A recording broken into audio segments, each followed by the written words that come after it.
So hey welcome back. আজকের কিন্তু আবার আমরা চলে এসেছি ক্লাস 12 এর সেমিস্টার 4 নিয়ে, এবং আজকের কিন্তু আমরা করব অ্যাকাউন্টেন্সির একটা নতুন চ্যাপ্টার, যার নাম হলো কিন্তু ডেথ অফ এ পার্টনার। অর্থাৎ কোনো পার্টনারের মৃত্যু হয়ে গেলে আমরা কিভাবে তার ক্যাপিটাল অ্যাকাউন্ট বানাবো, তো সেইগুলো নিয়েই আজকের কিন্তু আমাদের এই অঙ্ক, ঠিক আছে।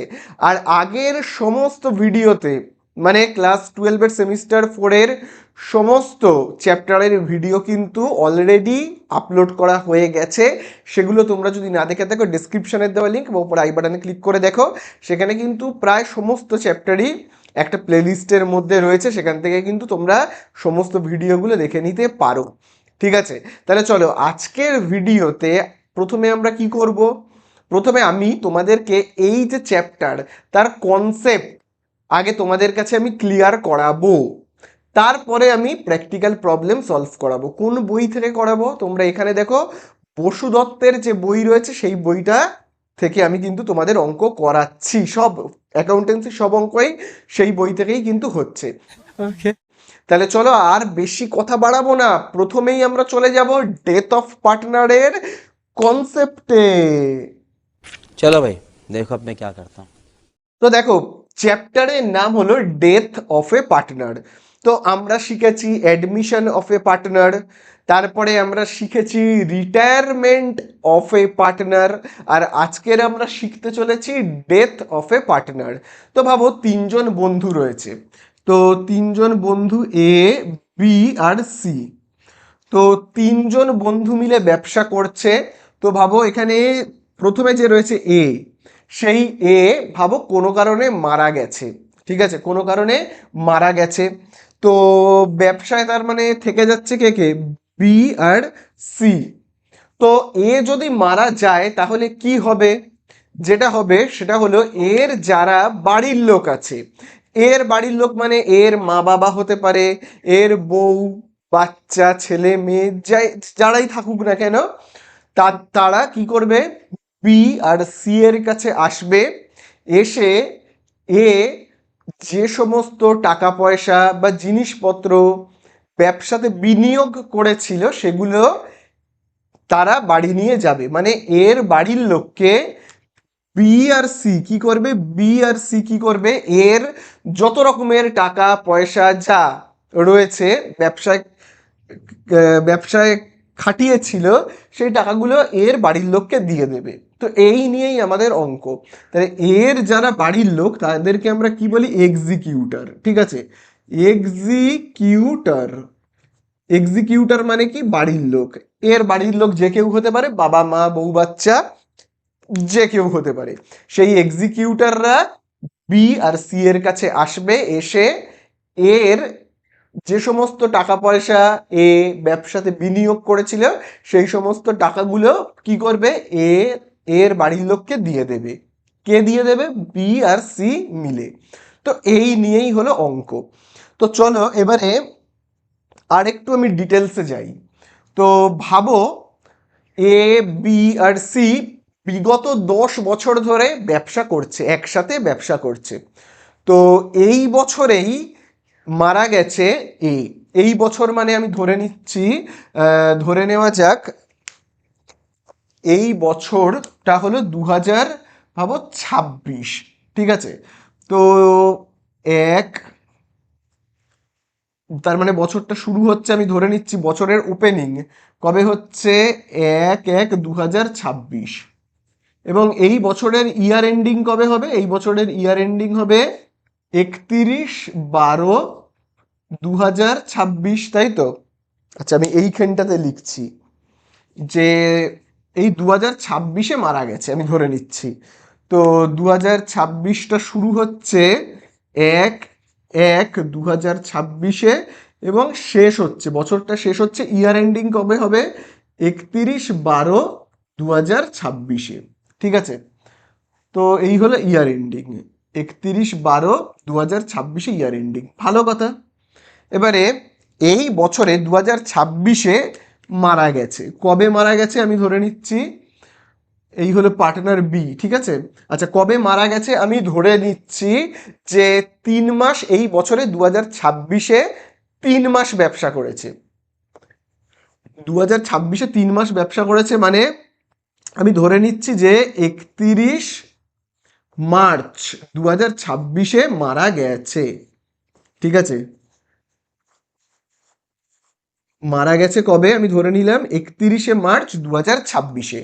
তার মানে 2026-এ 3 মাস এই যে এ ব্যবসার সঙ্গে যুক্ত ছিল, তাই তো। বিগত 10 বছর তো এরা তিনজন মিলে একসঙ্গে ব্যবসা করেইছে।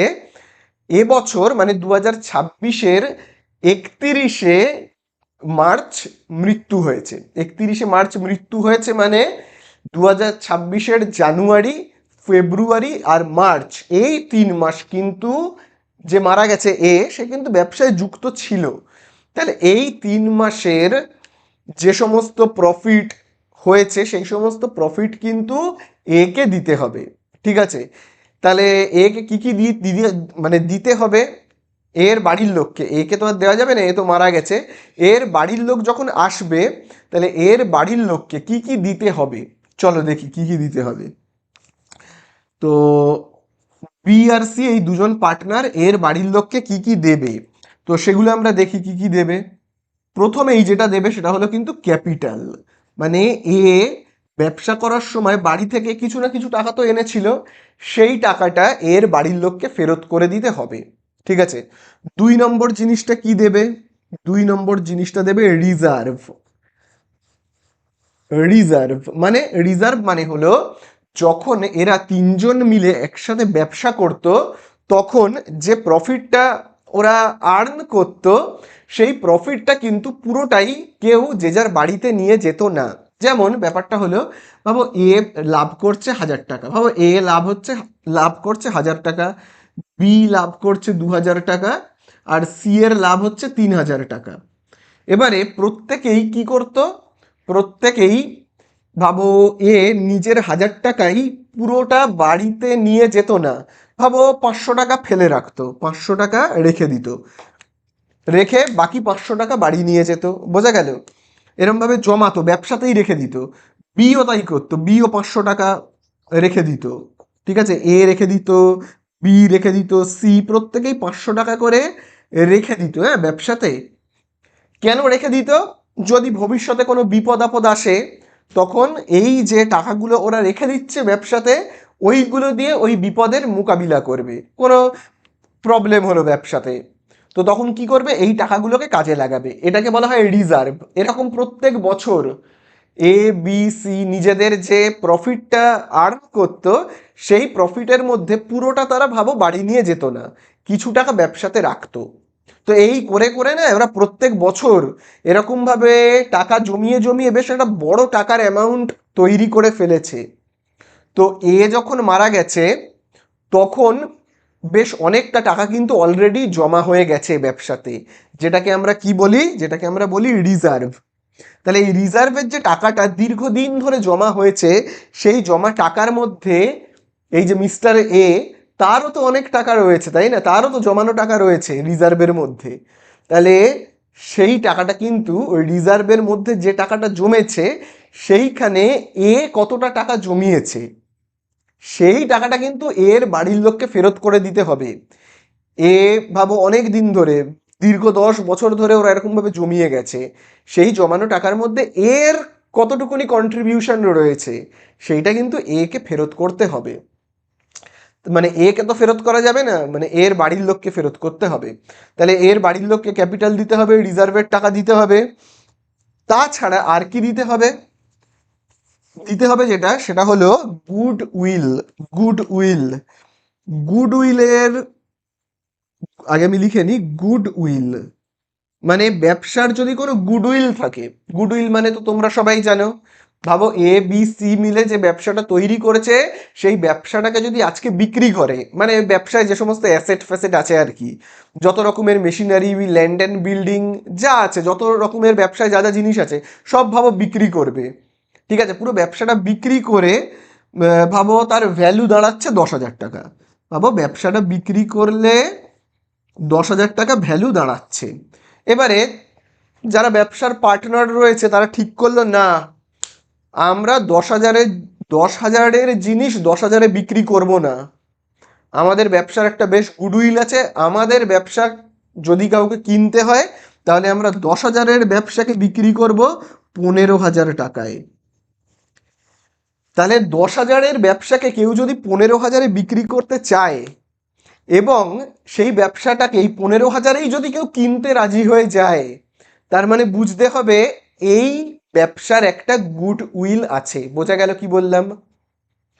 তাহলে কোনো জিনিসকে যদি কেউ প্রিমিয়াম প্রাইসে কিনতে চায়, বেশি দামে কিনতে চায়, ঠিক আছে, তার মানে ভাবতে হবে তার ভাই একটা গুডউইল হয়েছে। আবার আমরা যখন সিনেমা দেখতে চাই, খুব বড় হিরোর একটা সিনেমা এসেছে, তো আমরা কি করি, ব্ল্যাকেও টিকিট কেটে সেটা আমরা দেখে নিই। কেন দেখে নিই? কেন আমরা ব্ল্যাকের টিকিট কেটে কোনো সুপারস্টারকে দেখতে চাই? তার মানে তার কোনো একটা গুডউইল আছে, তাই না? তার মানে গুডউইল ঠিক নয়, তার একটা তার একটা পপুলারিটি আছে আমরা বলতে পারি।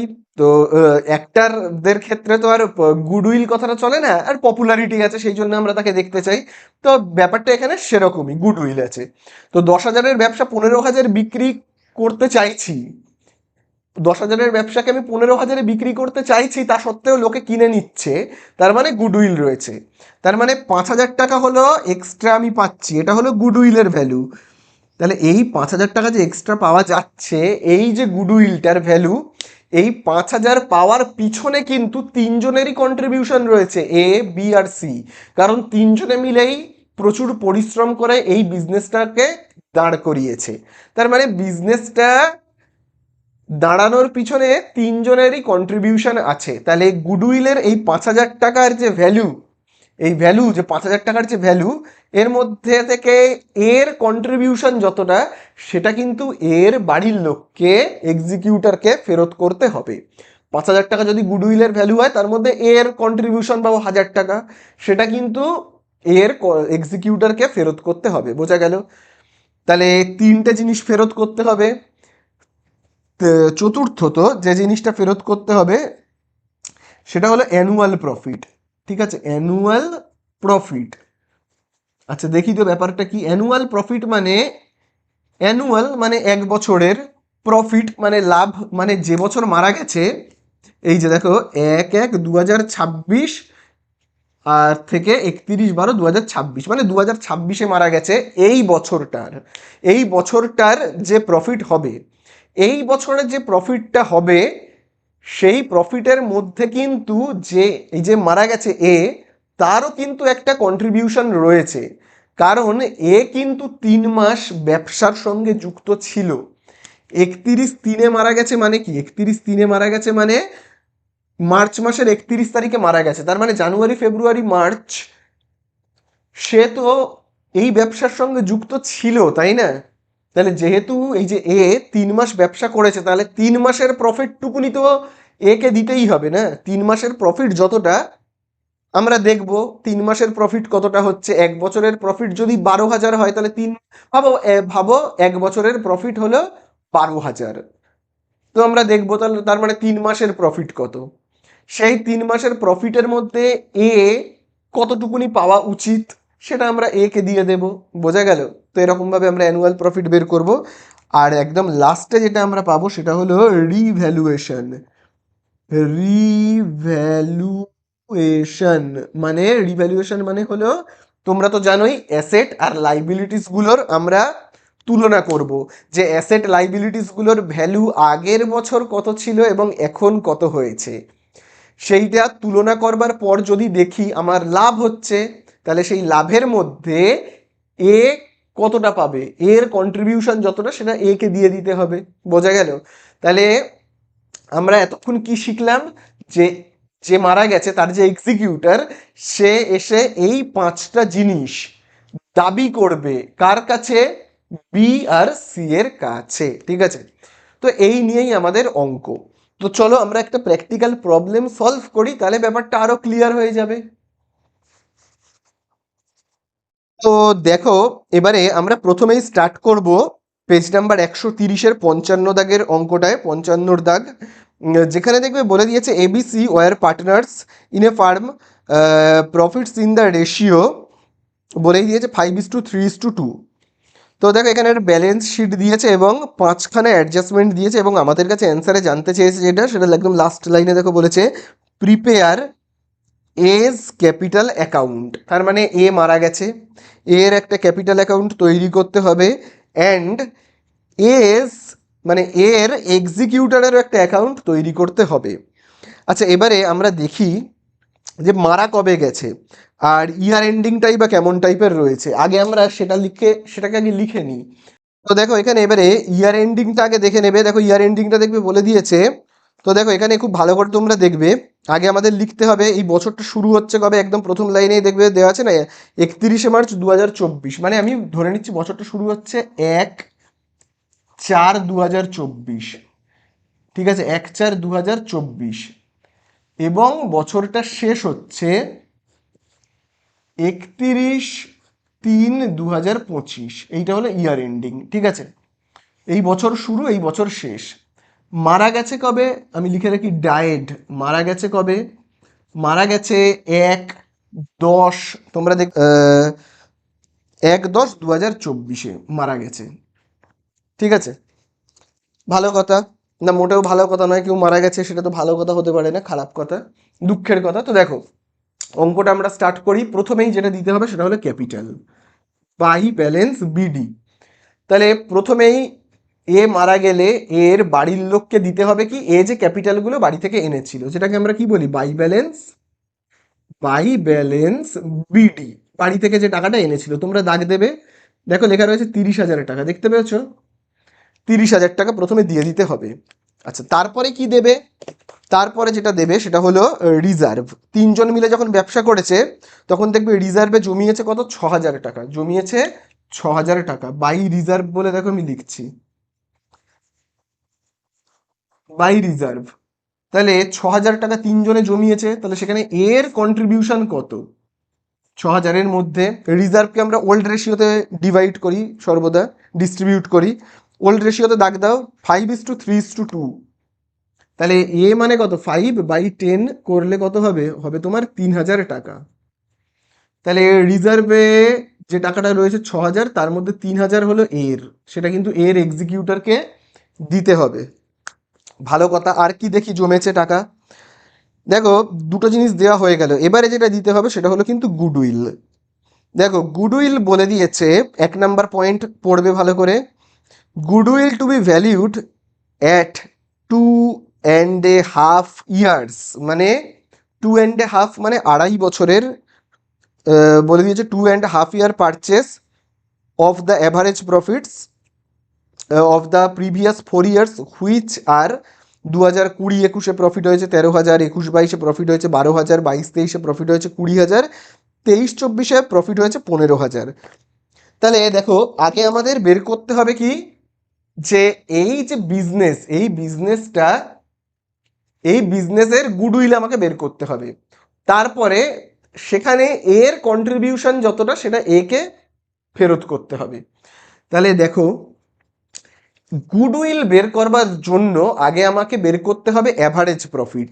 তোমরা কিন্তু সেমিস্টার 3-তে কিভাবে গুডউইল নির্ণয় করতে হয় শিখেছিলে। তাহলে দেখো আগে আমাকে কি করতে হবে, বের করতে হবে অ্যাভারেজ প্রফিট। আমি এই জায়গাটা মুছে দিচ্ছি। কি বের করতে হবে? Average profit. দেখো আমি এখানে লিখছি, হ্যাঁ, অ্যাভারেজ প্রফিট বলে আমাকে বের করতে হবে অ্যাভারেজ প্রফিট। তারপরে গুডউইল আমরা বের করব। তাহলে অ্যাভারেজ প্রফিট আমরা কি করব? অ্যাভারেজ প্রফিট আমরা কি করে বের করব? দেখো ওখানে অনেকগুলো প্রফিট দিয়ে দিয়েছে, দেখবে 4 বছরের প্রফিট কিন্তু দিয়ে দিয়েছে, তাই না? 13,000, 12,000, 20,000। দেখো 13,000, 12,000, 20,000, তারপরে একটা কত, 20,000-এর পর আবার 15,000। দেখো 15,000, দেখো 4 বছরের প্রফিট দিয়ে দিয়েছে। তাহলে 4 বছরের প্রফিটকে যোগ করে 4 দিয়ে ভাগ করলেই আমরা পেয়ে যাব 13,000, 12,000, 20,000, 15,000-কে যোগ করো, করে 4 দিয়ে ভাগ করো, করলেই আমরা পেয়ে যাব কি, অ্যাভারেজ প্রফিট। বোঝা গেল? অ্যাভারেজ প্রফিট মানে কি, মানে প্রত্যেক বছর কত করে অ্যাভারেজ আমার ইনকাম হচ্ছে। কোনো বছর 13,000 ইনকাম হয়, কোনো বছর 12,000 ইনকাম হয়, কোনো বছর 20,000 ইনকাম হয়, কোনো বছর 15,000 ইনকাম হয়। তাহলে আমাকে যদি কেউ জিজ্ঞাসা করে তোর মাস গেলে কত টাকা ইনকাম হয়, তো আমি বলবো অ্যাভারেজ 15,000 টাকা ইনকাম হয়, এরকম ব্যাপার আর কি। তাহলে এই আমরা বের করলাম অ্যাভারেজ প্রফিট। এবারে আমাকে বের করতে হবে কি গুডউইল। গুডউইল আমরা কি করে বের করব দেখো। গুডউইল বের করবার নিয়ম হলো, খুব ভালো করে মনে রাখবে, এই যে অ্যাভারেজ প্রফিট, অ্যাভারেজ প্রফিটকে আমি শর্টে লিখছি এপি বলে, অ্যাভারেজ প্রফিট, তার সাথে আমাকে গুণ করতে হবে number of year purchase, number of year purchase, ঠিক আছে, নাম্বার অফ ইয়ার পারচেস। তাহলে অ্যাভারেজ প্রফিটের সঙ্গে আমায় গুণ করতে হবে নাম্বার অফ ইয়ার পারচেস। তাহলে দেখো অ্যাভারেজ প্রফিট কত, দেখো 15,000, তার সাথে আমাকে গুণ করতে হবে number of year purchase, number of year purchase মানে কত বছরের গুডউইল আমার কাছে জানতে চেয়েছে। তো 2.5, তার মানে কত 2.5। তাহলে 15,000-এর সঙ্গে 2.5কে গুণ করে দাও, তাহলেই হয়ে যাবে কত, দেখো তাহলেই আমরা পেয়ে যাব কত, 37,500। কত পাবো তাহলে, 37,500। এই হলো আমাদের গুড উইল, বোঝা গেল। তাহলে টোটাল বিজনেসের গুডউইল 37,500। এর মানেটা কি, এর মানেটা হলো, ভাবো আমার বিজনেসটা কে আমি যদি পুরো বিক্রি করি, আমার বিজনেসটা বিক্রি করলে ভাবো আমি পাবো 1,00,000 টাকা, ধরে নেওয়া যাক 1,00,000 টাকা আমি পাবো। কিন্তু আমি বলছি না 1,00,000-এ আমি আমার বিজনেস বিক্রি করব না, আমি আমার বিজনেস বিক্রি করব 1,37,500 টাকায়। আমি দাম বাড়িয়ে বললাম যে আমি আমার বিজনেস 1,00,000-এ বিক্রি করব না, 1,37,500 টাকায় বিক্রি করব। তা সত্ত্বেও যে কিনবে বলেছিল সে রাজি হয়ে গেল, সে বলল ঠিক আছে 1,00,000-এর বিজনেস আমি 1,37,500-এই কিনবো বলে খরিদ্দার রাজিও হয়ে গেল। তার মানেই আমার বিজনেসের গুডউইল আছে। আমি দাম বাড়িয়ে দিচ্ছি তবু লোকে কিনতে রাজি হচ্ছে, তার মানে আমার বিজনেসের গুডউইল আছে। এবং সেই গুডউইলের ভ্যালু কতটুকুনি, 37,500। 1,00,000-এর জিনিস 1,37,500-এও লোকে কিনতে রাজি হচ্ছে, মানে গুডউইল আছে। এবং কতটুকুনি গুডউইল, 37,500। এই 37,500, এই যে গুডউইল, এই গুডউইলটা তৈরি করবার পিছনে তিনজনেরই কন্ট্রিবিউশন আছে, এ বি সি। এর ভাগটা এর বাড়ির লোককে বুঝিয়ে দিতে হবে, ঠিক আছে, এর ভাগটা এর বাড়ির লোককে বুঝিয়ে দিতে হবে। 37,500-র মধ্যে এ কতটুকুনি পাবে, এর ভাগ কতটুকুনি, তাহলে বলো এর ভাগ কতটুকুনি হবে।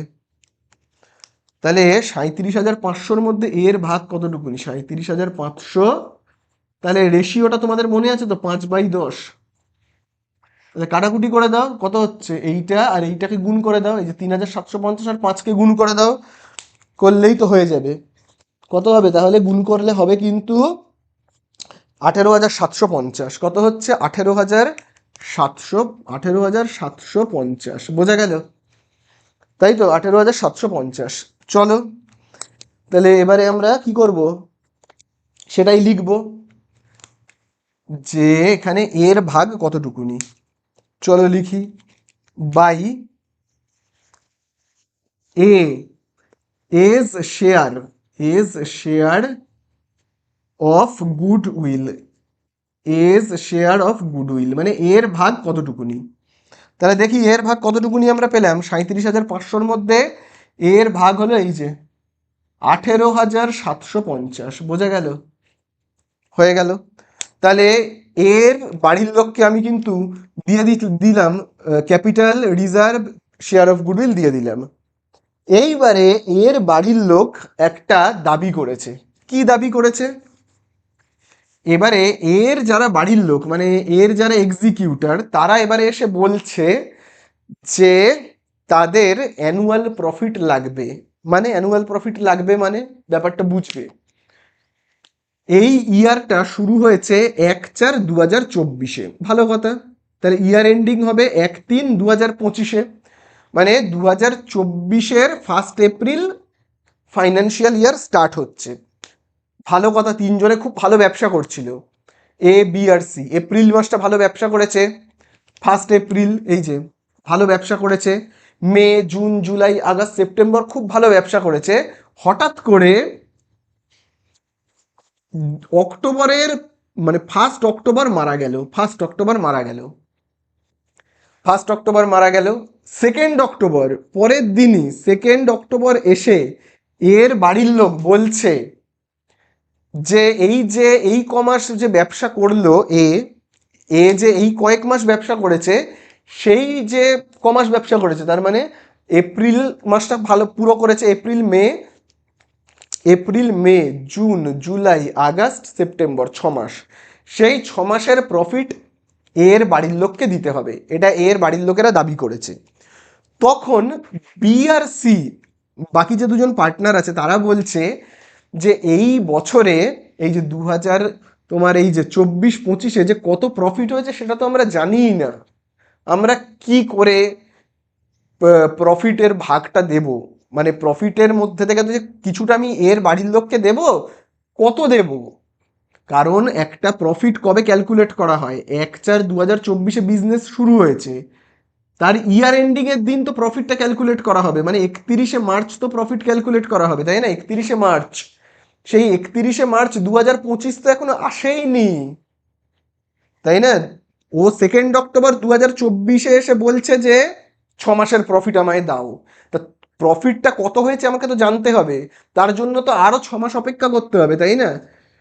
31/3/2025 আসলে তবে তো জানতে পারবো যে প্রফিট কত হয়েছে। এটা বিআরসি বলছে, কিন্তু এর বাড়ির লোক তো নাছোড়বান্দা, বলছে আমার 6 মাসের প্রফিট এক্ষুনি লাগবে।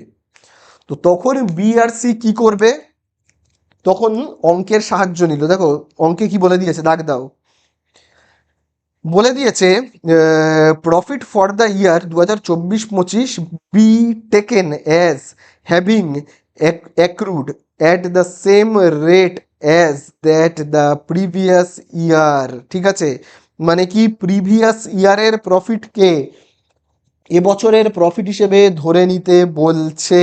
ঠিক আছে, প্রিভিয়াস ইয়ারের প্রফিটকে, মানে দেখো তোমরা দেখবে 1 নাম্বার পয়েন্টে অনেকগুলো প্রফিট বলেছে না, তো সেখানে প্রিভিয়াস ইয়ারের প্রফিট মানে কোনটা, এই যে ফিনান্সিয়াল ইয়ারটা 2024-25, এই ফিনান্সিয়াল ইয়ারটা হলো 2024-25, 2024-এ বছর শুরু, 2025-এ শেষ, এটাকে বলা হয় 2024-25 ফিনান্সিয়াল ইয়ার। তার প্রিভিয়াস ইয়ার তার মানে কত হবে, 2023-24, এটাকে বলা হয় কি প্রিভিয়াস ইয়ার, PY। এই প্রিভিয়াস ইয়ারের প্রফিটকেই এবছরের প্রফিট হিসেবে ধরে নিতে বলছে, বোঝা গেল? প্রিভিয়াস ইয়ারের প্রফিটকে এই বছরের প্রফিট হিসেবে ধরে নিতে বলছে। প্রিভিয়াস ইয়ার কত প্রফিট হয়েছিল 2023-24-এ, দেখি 23-24-এ 15,000 টাকা প্রফিট হয়েছিল, দেখে নিয়েছো 15,000 টাকা, সেই 15,000 প্রফিট হয়েছিল, তাহলে আমরা ধরে নেব 2024-25-এও 15,000 টাকা প্রফিট হয়েছে, 2024-25-এও 15,000 প্রফিট হয়েছে। তাহলে সেই 15,000 এক বছরের প্রফিট, সেখান থেকে আমরা আগে দেখব 15,000-এর প্রফিটের মধ্যে থেকে টোটাল প্রফিট 15,000, তার মধ্যে এর কন্ট্রিবিউশন কত, তোমরা তো ওল্ড রেশিওটা জানোই 5:10, তাই না? তাহলে কত হচ্ছে, কাটাকুটি করলে 75, 2 0, 7,500, এই হলো এর ভাগ।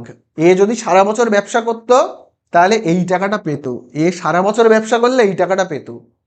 সারা বছর, এক বছরের প্রফিট 15,000, তার মধ্যে 7,500 এর ভাগ, কিন্তু এ তো সারা বছর করেনি, 6 মাস ব্যবসা করেছে, তারপর তো মারা গেছে। তাহলে এক বছরের যদি হয় 7,500, তাহলে 6 মাসের কত, 6 মাস ব্যবসা করেছে, তাহলে 6/12 করব, তাহলেই আমরা পেয়ে যাব, মানে হাফ করলেই আমাদের হয়ে যাবে।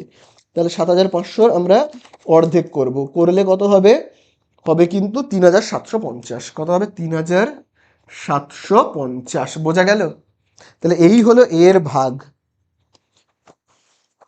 তাহলে এবার এটাকে আমাদের লিখতে হবে, এটাকে আমরা কি বলে লিখবো, লিখবো বাই প্রফিট অ্যান্ড লস, মানে P&L সাসপেন্স অ্যাকাউন্ট। ঠিক আছে, P&L সাসপেন্স অ্যাকাউন্ট, তাহলে এখানে আমরা লিখবো সাসপেন্স অ্যাকাউন্ট। তাহলে কত পেলাম, 3,750। আচ্ছা, তাহলে অনেক কিছু জিনিস কিন্তু এর যারা এক্সিকিউটর ছিল তারা নিয়ে গেল। তারপরে চলো দেখি আর কি আছে। দেখো এরপরে যেটা রয়েছে সেটা দেখো বলে দিয়েছে interest on capital be provided 10% পার অ্যানাম। ঠিক আছে, যে ক্যাপিটালটা এনেছিল এই যে 30,000, সেটা যে এতদিন ব্যবসায় রেখেছিল তার এগেনস্টে কিছু ইন্টারেস্ট চাইছে এর বাড়ির লোকেরা। তো সেটা কমাসের, এই বছরে কমাসের ইন্টারেস্ট দেবে, এই বছরে দেবে 6 মাসের ইন্টারেস্ট, তাই না? তাহলে আবার আমরা লিখব by interest, interest on capital. ঠিক আছে, তাহলে এই যে ক্যাপিটালটা এনেছিল তার এগেনস্টে ইন্টারেস্ট দেবে। কত দেবে দেখি, তাহলে কত টাকা এনেছিল দেখো, এনেছিল 30,000 টাকা ক্যাপিটাল, তার 10% করব। তাহলে 1 বছরের ইন্টারেস্ট কত তোমার, 3,000 টাকা। তাহলে 6 মাসের ইন্টারেস্ট আমায় বের করতে হবে, কারণ এই বছরে তো 6 মাস বেঁচে ছিল। তাহলে কত হবে, 1,500। তাহলে কত টাকা ইন্টারেস্ট এর এক্সিকিউটররা পাবে, 1,500 টাকা। বোঝা গেল? আর কি কিছু ফেরত করতে হবে দেখি। তাহলে এবারে আর যখন ফেরত করার নেই, আর একটা জিনিস লাস্ট বাকি আছে, সেটা হলো কিন্তু রিভ্যালুয়েশন। রিভ্যালুয়েশনে যদি কোনো প্রফিট বা লস হয়ে থাকে সেটা কিন্তু ফেরত করতে হবে। যদি কোনো প্রফিট হয়ে থাকে সেটা কিন্তু ফেরত করতে হবে। তো দেখি প্রফিট হয়েছে না লস হয়েছে, চলো। রিভ্যালুয়েশনে প্রফিট হলে সেটাও কিন্তু ফেরত করতে হবে, দেখি কোনো প্রফিট বা লস হয়েছে কিনা। দেখো এখানে তোমরা 2 নম্বর পয়েন্ট দেখবে, যেখানে দেখো বলে দিয়েছে, কি বলে দিয়েছে 2 নম্বর পয়েন্টে, বলে দিচ্ছে রিভ্যালুয়েশনে পেটেন্টের ভ্যালু 8,000, তাই তো? পেটেন্টের ভ্যালু কত, 8,000, মেশিনারির ভ্যালু 28,000, বিল্ডিংয়ের ভ্যালু 25,000। আচ্ছা, পেটেন্টের ভ্যালু আগে কত ছিল, 11,000, এখন হয়ে গেছে 8,000, মানে 3,000 টাকা লস হয়েছে, তাই না? আচ্ছা, তারপরে দেখো মেশিনারির ভ্যালু আগে ছিল 30,000, এখন হয়ে গেছে 28,000, মানে 2,000 টাকা লস হয়েছে। বিল্ডিংয়ের ভ্যালু আগে ছিল 20,000, এখন হয়ে গেছে 25,000, তার মানে কি, তার মানে 5,000 টাকা তোমার লাভ হয়েছে। তাহলে আমরা রিভ্যালুয়েশন অ্যাকাউন্ট তৈরি করব। রিভ্যালুয়েশন অ্যাকাউন্ট আমরা কিভাবে তৈরি করি বলো? তাই, তাহলে দেখো রিভ্যালুয়েশন অ্যাকাউন্ট আমি এরকমভাবে বানিয়ে নিচ্ছি টি শেপে। তাহলে দেখো রিভ্যালুয়েশন অ্যাকাউন্ট এইদিকে ডেবিট, এইদিকে ক্রেডিট। তাহলে তোমরাই আমাকে বলো, এই যে রিভ্যালুয়েশন অ্যাকাউন্টে কি কি লাভ আর কি কি ক্ষতি হচ্ছে তোমরা বলো। পেটেন্টে কিন্তু আমরা দেখলাম ক্ষতি হচ্ছে, তাই না? তাহলে এখানে আমি লিখবো পেটেন্ট, ক্ষতি হলে আমরা এইদিকে লিখি তো, তাই না, পেটেন্ট। তারপরে পেটেন্টের টাকাটা কত, পেটেন্টের টাকাটা তোমরা দেখবে পেটেন্টের দাম আগে ছিল তোমার 11,000, এখন হয়ে গেছে 8,000, মানে 3,000-এর ক্ষতি হচ্ছে, তাই না? 3,000-এর ক্ষতি। তাহলে এখানে দেখো আমি লিখছি 3,000। আচ্ছা, তারপরে পেটেন্টের পরেরটা কি রয়েছে, পেটেন্টের পরে যেটা রয়েছে মেশিনারি।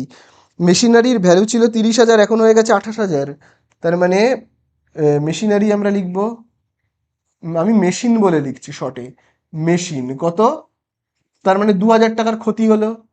আচ্ছা, তারপরে দেখো আর কি আছে, বিল্ডিংয়ে কিন্তু আবার লাভ হচ্ছে, তাহলে আমি এই দিকে লিখবো বিল্ডিংকে, বিল্ডিং, বিল্ডিংয়ে আমার কত লাভ হচ্ছে, 5,000 টাকা। তাহলে আমি যোগ করি যদি, তাহলে কি হবে, যোগ করলে লাভের দিকে 5,000, আবার 5,000কে আমি এই দিকে লিখবো, তার থেকে আমি কি করব, এই 3,000 আর 2,000 বিয়োগ করব। 5,000 থেকে এই যে এখানে 3,000 আর 2,000 বিয়োগ করলে প্রফিট হবে কি, নীল, মানে কোনো প্রফিটই হয়নি, তাই না?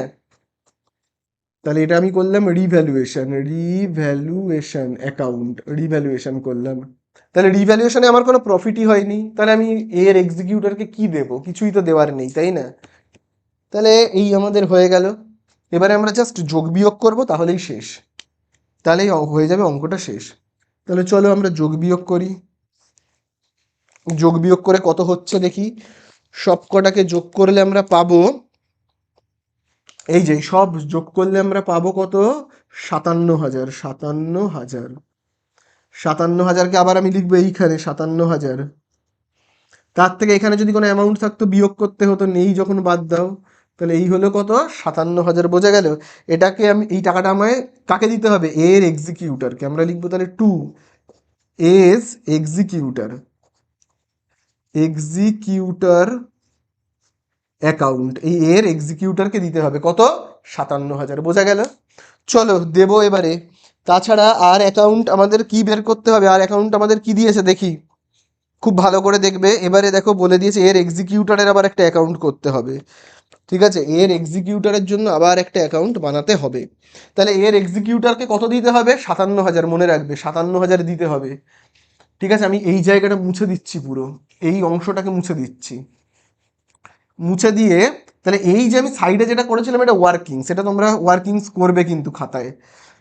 আর এবারে এর এক্সিকিউটরের অ্যাকাউন্ট খুলতে হবে, এটা কিন্তু কোনো ওয়ার্কিংস নয়, পুরো খাতায় ভালো করে করবে। ঠিক আছে, তাহলে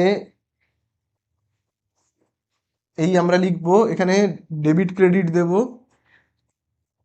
তাহলে এবারে এই অ্যাকাউন্টের নাম কি হবে? এর এক্সিকিউটর, তাই তো, এস এক্সিকিউটর অ্যাকাউন্ট, এক্সিকিউটরের অ্যাকাউন্ট আমরা খুললাম। তাহলে এখানে তোমরা লিখবে কি অ্যামাউন্ট, এখানে লিখবে কি পার্টিকুলার্সের আমি পি দিয়ে দিলাম। এবারে এই যে এর এক্সিকিউটরের এই অ্যাকাউন্টে টাকাটাকে, এখানে দেখো লেখা রয়েছে কি এর এক্সিকিউটর অ্যাকাউন্ট, তার মানে এই টাকাটাকে এর এক্সিকিউটরের অ্যাকাউন্টে গিয়ে ট্রান্সফার করতে হবে। কোন দিকে ট্রান্সফার করব? এইখানে দেখো ডেবিট দিক থেকে, এই যে 57,000 টাকাটা কোন দিকে রয়েছে দেখো, ডেবিট দিকে। তাহলে আমরা যখন ট্রান্সফার করব ক্রেডিট দিকে লিখবো। ঠিক আছে, তাহলে আমরা কি লিখবো? বাই, কি বলে লিখবো, কোন অ্যাকাউন্ট থেকে আসছে এই 57,000 টাকাটা, কোন অ্যাকাউন্ট থেকে আসছে? এর ক্যাপিটাল অ্যাকাউন্ট থেকে আসছে। তাহলে আমরা লিখবো কি S capital account, capital account থেকে আসছে কত? 57,000। এই 57,000 টাকা এর এক্সিকিউটরকে দিয়ে দিতে হবে। তো পুরো টাকা কি দেওয়া হচ্ছে? বি আর সি কি দিচ্ছে পুরো টাকাটা? দেখি তো। দেখো বলে দিয়েছে half of the amount due to A, তার মানে হাফ টাকা কিন্তু বাকি রাখা হচ্ছে, due to A to be paid immediately to the executor and the balance be transferred to the executor's loan account. তার মানে 57,000-এর মধ্যে কিন্তু এর বাড়ির লোককে হাফ টাকা দেওয়া হচ্ছে, আর বাকি টাকা পরে দেওয়া হবে। তাহলে এখানে আমরা কি লিখবো? টু ক্যাশ, ক্যাশ টাকা দেওয়া হচ্ছে কত? অর্ধেক। তাহলে 57,000-এর অর্ধেক কত? 57,000-এর অর্ধেক হবে 28,500। এই 28,500 টাকা কিন্তু দিয়ে দেওয়া হচ্ছে, বাকি টাকা লোন রাখা হচ্ছে। ঠিক আছে, বি আর সি এর কিন্তু লোন পড়ে গেল, বি আর সি এর ঘাড়ে লোন পড়ে গেল। তাহলে তাহলে আমরা কি লিখবো? এর এক্সিক, তাহলে এখানে আমরা কি লিখবো? লিখবো লোন অ্যাকাউন্ট বলে, তাহলেই হয়ে গেল টু লোন, লোন অ্যাকাউন্ট। বাকি টাকা বি আর সি এর ঘাড়ের ওপর একটা লোনের বোঝা এসে চাপলো। ঠিক আছে, তাহলে এই তো হয়ে গেল। তাহলে এবার আমরা যোগ করে দেবো, এইদিকে যোগ করলে কত হবে? 57,000, আর এই দিকটাও যোগ করলে কত হবে? 57,000। তাহলে এই হলো শেষ। এইটা কিন্তু ওয়ার্কিংস নয়, এটা কিন্তু পরপর করবে। ঠিক আছে,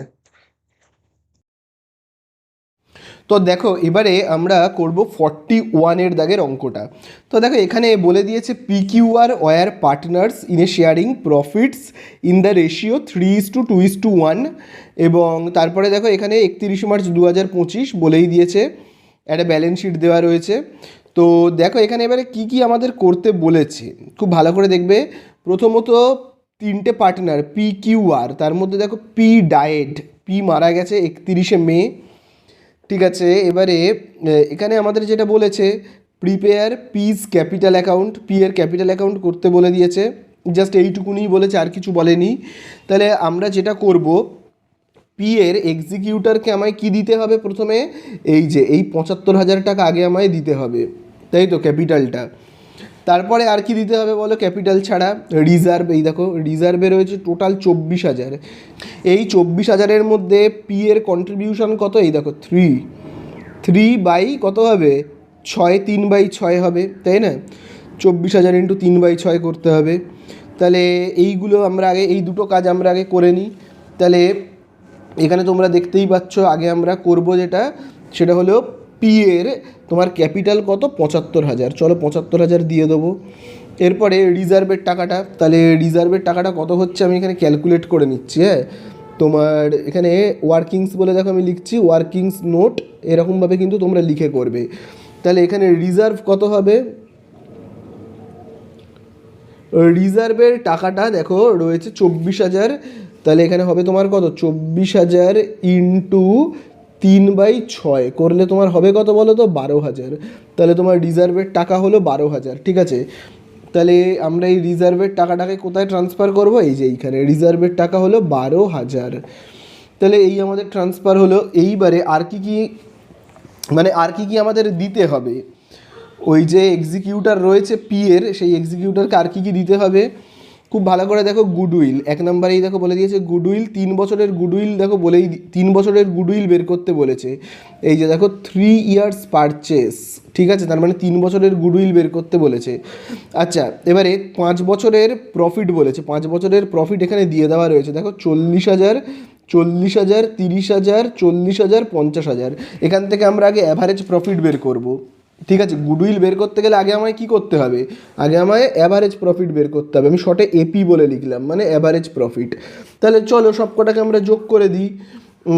যোগ করলে আমরা কত পাবো, 40, 40, 30 আমি লিখে নিই, 40,000, তারপরে আবার দেখো আমি লিখবো কত 40,000, তারপরে আবার দেখো লিখবো কত 30,000, তারপরে আবার লিখবো কত 40,000, আবার দেখো লিখবো কত 50,000, তাই না।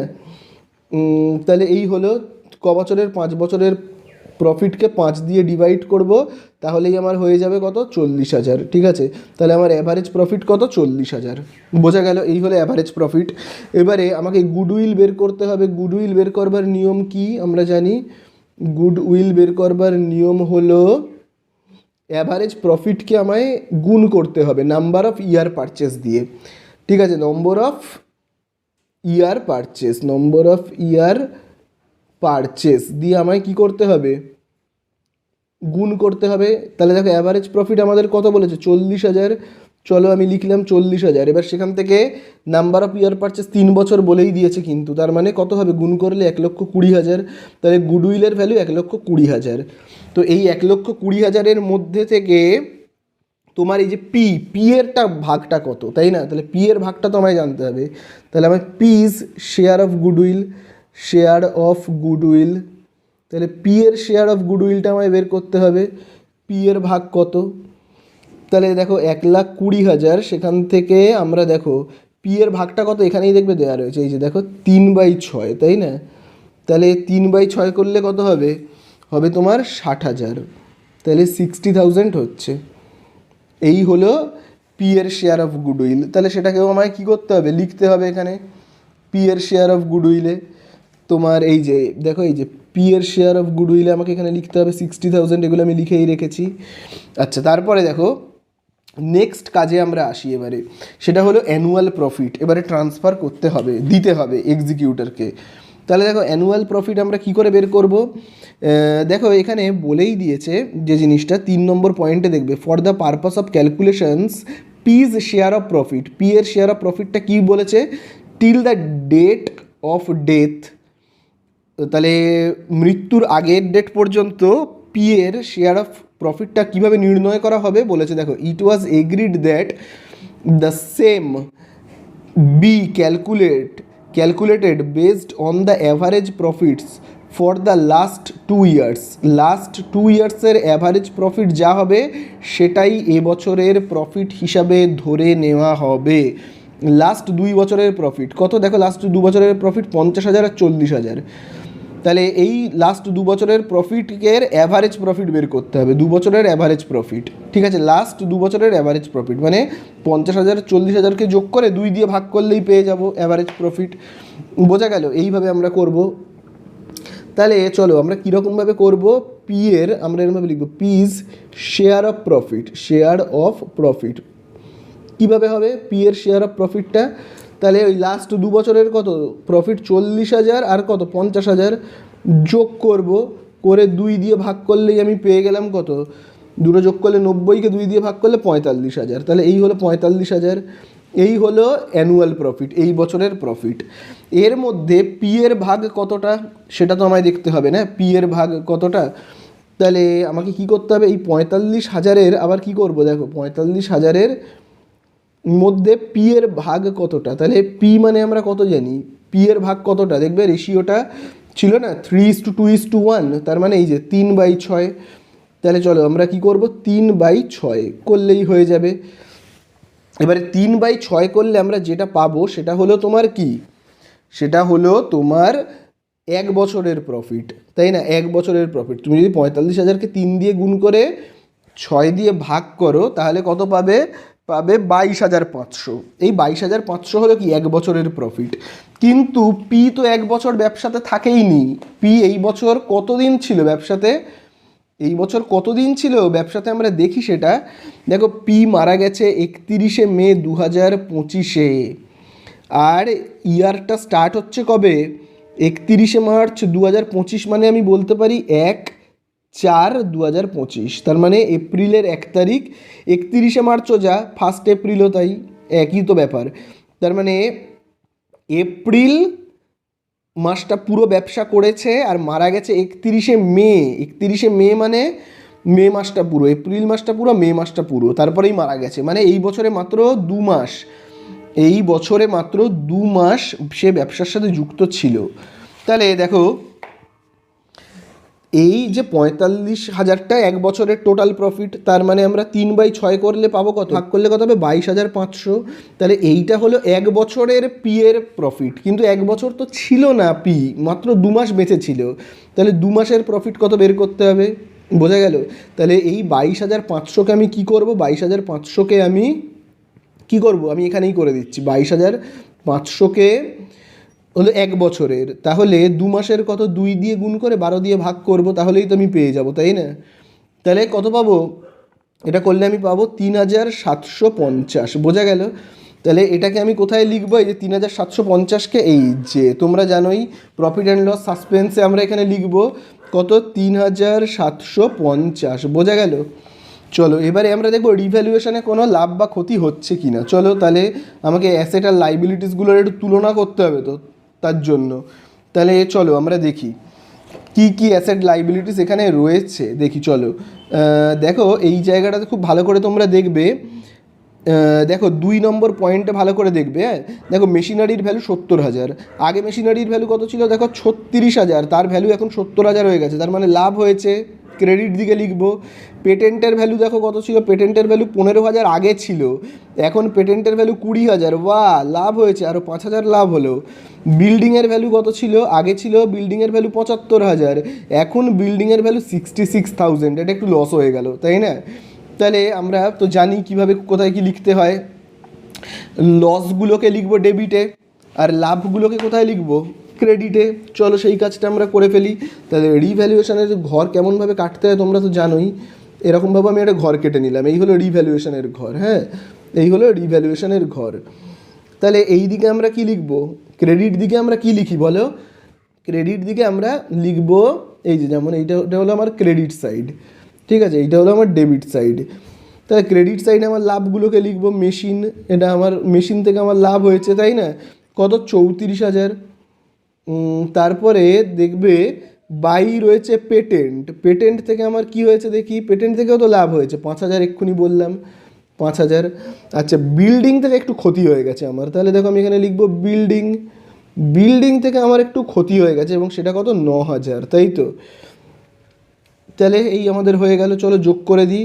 34,000 আর 5,000 যোগ করলে কত? 39,000। তাহলে 39,000 এবং সেই 39,000 থেকে 9,000 বিয়োগ করলে কত? 30,000। তাহলে 30,000 লাভ হয়েছে, তাই তো? ভালো কথা। এই 30,000 লাভের মধ্যে পি এর ভাগ কতটা সেটা তো আমায় বের করতে হবে। তাহলে পি এর ভাগ কতটা? তাহলে আমরা কী করে বের করব? এই যে 30,000, তার মধ্যে পি এর ওই রেশিওটা আমরা কি জানি? ওল্ড রেশিওটা 3/6 করে দেবে। 30,000কে 3 দিয়ে গুণ করে 6 দিয়ে ভাগ করলে হবে কত? 15,000। তাহলে এই হয়ে গেল 15,000।